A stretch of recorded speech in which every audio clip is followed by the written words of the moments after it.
ಬೆಂಗಳೂರು ಗ್ರಾಮಾಂತರ ಕ್ಷೇತ್ರದ ಲೋಕಸಭಾ ಸದಸ್ಯ ಡಾಕ್ಟರ್ ಸಿ.ಎನ್. ಮಂಜುನಾಥ್ ಅವರು ಇಂದು ನಗರಕ್ಕೆ ಭೇಟಿ ನೀಡಿದ್ದರು. ಈ ಸಂದರ್ಭದಲ್ಲಿ ಜಿಲ್ಲಾಧಿಕಾರಿಗಳ ಕಚೇರಿಯ ಮುಂದೆ ಪ್ರತಿಭಟನೆ ನಿರತ ಕಂದಾಯ ಇಲಾಖೆಯ ನೌಕರರ ಸಮಸ್ಯೆ ಮತ್ತು ಬೇಡಿಕೆಗಳನ್ನು ಆಲಿಸಿದರು. ಇವರ ಎಲ್ಲ ಸಮಸ್ಯೆಗಳನ್ನು ಸರ್ಕಾರದ ಗಮನಕ್ಕೆ ತರುವುದಾಗಿ ಅವರು ಈ ಸಂದರ್ಭದಲ್ಲಿ ಭರವಸೆ ನೀಡಿದರು. ಹಾಗೂ ಇದೇ ಸಂದರ್ಭದಲ್ಲಿ ಜಿಲ್ಲಾಸ್ಪತ್ರೆಗೆ ತೆರಳಿ ಅಲ್ಲಿನ ರೋಗಿಗಳ ಸಮಸ್ಯೆಗಳನ್ನು ಆಲಿಸಿದರು. ಇಲಾಖೆ ಅಡಿಯಲ್ಲಿ ಬರ್ತಕ್ಕಂಥ ನೌಕರರು ಇವತ್ತು ಅವರು ಮುಷ್ಕರ ಮಾಡ್ತಾ ಇದ್ದಾರೆ. ಅದರಲ್ಲಿ ಏನಾಗಿದೆ, ಕೆಲವು PDOಗಳು, ಸೆಕ್ರೆಟರಿಗಳು ಅವ್ರಿಗೆ ನೇರವಾಗಿ ಸರ್ಕಾರ ಸ್ಯಾಲರಿ ಕೊಡುತ್ತೆ.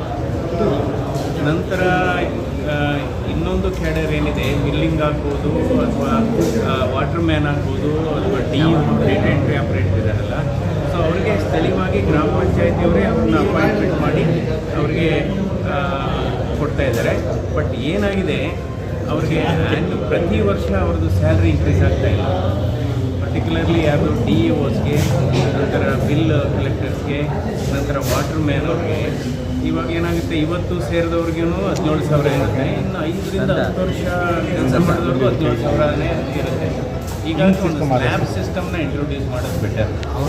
ಅಂದರೆ ಏನು 0 to 2 years ಕೆಲಸ ಮಾಡಿದವ್ರಿಗೆ ಇಷ್ಟು ಸ್ಯಾಲ್ರಿ, ದೆನ್ 2 to 5 yearsಗೆ ಇದು ಮಾಡಿದವ್ರಿಗೆ ಇನ್ನೊಂದು ಪೇ ಬ್ಯಾಂಡು ಅಥವಾ ಪೇ ಸ್ಕೇಲು, ಆ ಥರ ಇದ್ದರೆ ಅನುಕೂಲ ಆಗುತ್ತೆ. ಅದರ್ವೈಸ್ ಏನಾಗುತ್ತೆ, ಇವತ್ತು ಈಗ ನಮಗೆ ಎಲ್ಲ ಪದಾರ್ಥಗಳ ವಸ್ತುಗಳ ಬೆಲೆ ಜಾಸ್ತಿ ಆಗಿದೆ, ಬದುಕು ನಡೆಸೋದು ಕಷ್ಟ ಇದೆ, ಅವ್ರಿಗೂ ಮಕ್ಕಳು ವಿದ್ಯಾಭ್ಯಾಸ ಎಲ್ಲ ನೋಡ್ಕೋಬೇಕಾಗುತ್ತೆ. ಸೊ ಅವರ ಬೇಡಿಕೆಗಳು ಸಮಂಜಸವಾಗಿದೆ, ನ್ಯಾಯಬದ್ಧವಾಗಿದೆ ಅಂತ ನನಗನ್ಸುತ್ತೆ. ಹೀಗಾಗಿ ನಾನು ಕೂಡ ನಮ್ಮ RDPR ಮಂತ್ರಿಗಳಾದಂಥ ಸನ್ಮಾನ್ಯ ಪ್ರಿಯಾಂಕಾ ಖರ್ಗೆ ಅವ್ರ ಜೊತೆನೂ ಮಾತಾಡ್ತೇನೆ, ಒಂದು ಪತ್ರನೂ ಬರೀತೇನೆ.